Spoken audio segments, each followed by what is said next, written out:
Everybody, welcome to another exciting Art Bros for you. And Patrick's back with us. I'm back! Hey! And we're actually at my house. We are. Yeah, we're in the Art Bros studios. Oh, yes. What are you talking about? Yeah. Setting up the illusion. Looks a lot like my house, though, to be honest. So... I am a good interior decorator. Yeah, he likes to make people feel comfortable. I feel comfy. I feel cozy. I feel quite cozy. Guys, another episode of the Art Bros here with Mike, Fancy Dave, and Patrick. We're going to be talking about Rothko's number 3. What is it called? Just number 3. Number 3. It's over at the MoMA. If you guys want to check it out. Mm-hmm. And it's interesting. Let me pull up the little basic facts here. So it's called number 3/number 13, actually. Oh, just kidding. Yeah, just kidding. Good start. Made by Mark Rothko. 1949 is when it was made. Oil on canvas. And it is 7 feet by 65 inches. Am I right when I say that? Mm-hmm. Good. It's big. Yeah. I have seen it in person. Like a Twinkie. Guys, why is this art? Why is this art? Yeah, I'm a little skeptical about this. I mean, I'm obviously a little more open-minded than most people. The real question is, why aren't you naked now? Is that what this painting That's does? a solid question. Is that what this painting Where's the does? rebuttal? Guys. Well, it's art because, I mean, first off, it came into the scene around the whole conceptual base, you know? I mean, during that period of abstract expressionism and stuff like that. Yeah, the 40s and 50s were just... pushing what art is. Yeah, really. Kind of just redefining what art is, actually. Mm-hmm. And a really consistent theme in this time was separating the artist from the viewer.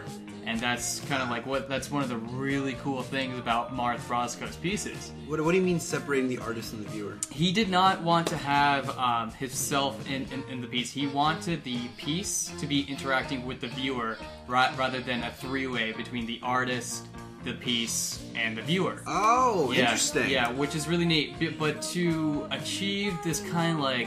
that's kind of funny because when I see these, I think Rothko. Yeah. So it's kind of like because he kind of failed it's been in that labeled. part. Yeah, it's because he's almost like a role model in this type of conceptual, abstract type of thing. Right. But I'd say a really strong theme to go with Rothko would be the word sublime. Yes. Yeah, sublime. And so pretty much in a nutshell, a sublime is pretty much a almost like religious like experience that like envelops you. Ethereal. Almost. Yeah. Ethereal. Mm-hmm. Ethereal. Mm-hmm. So yeah, I corrected myself. I do get this sort of like sort of sublime with when you look at this painting specifically. The edges are extremely soft. Mm-hmm. It's almost dreamlike. Exactly. It's almost as if it was done with wash paint, but then it's oil. There's one question I have for you guys because I don't remember. Did they put a border on this piece, a frame? No, they didn't. They didn't do it, right? No, Still? no, they didn't. Yeah, because he kept the frames out of the way because he did not want to set up an illusion that this was an existing place. This is a place that had existed within his mind, so he didn't want to separate that from the viewer.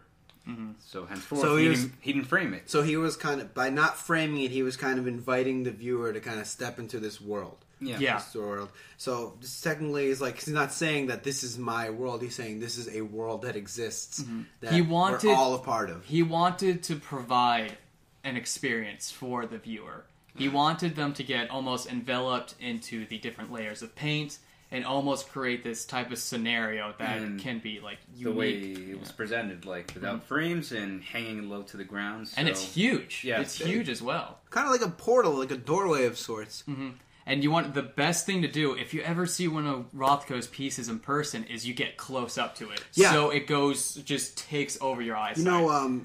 I actually have seen some Rothkos where he just kind of put black on a canvas.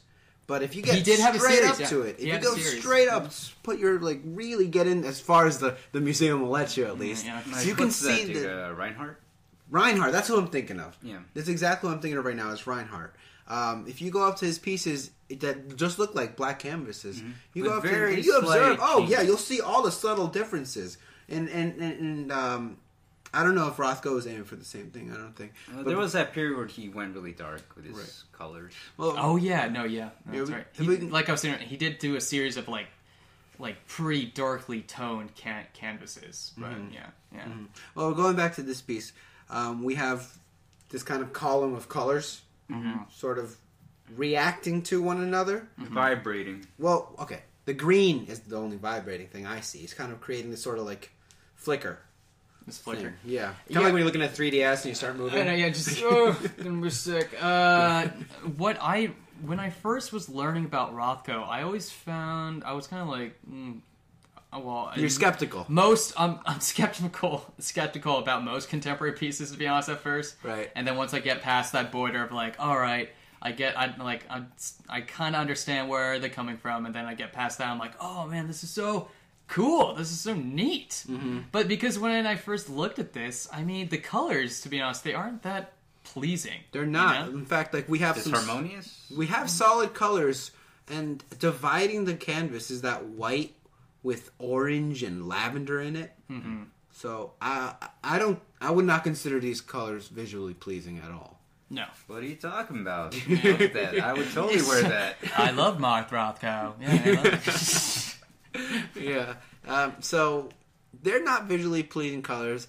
I'm sure it was intentional that he did that. Oh yeah. Because what I've just read actually is that Rothko didn't really care about color relationships. You know, when you think of this thing, you think of, okay, this guy obviously knew how to make colors work with each other. He really did care about it. I mean, no, he did. But the message that he wanted to portray to people is about the emotions people feel. The sublime. The sublime, exactly. Reaching that state, that what state do these colors take you to? He said, if you look at these paintings and just see color relationships, then you obviously don't understand the painting. He said that himself. Because he was more interested in the what was the message of the more like the I think it's more of an experience, to be honest. Experience, yeah, which I believe what we were saying earlier as well. Yeah. So I mean, but you can find all these facts on Mark Rothko's eHarmony profile, where he has many hit-ups, surprisingly. Oh yeah. Yeah. So it's so feel free to go check that out if we're confusing you or anything.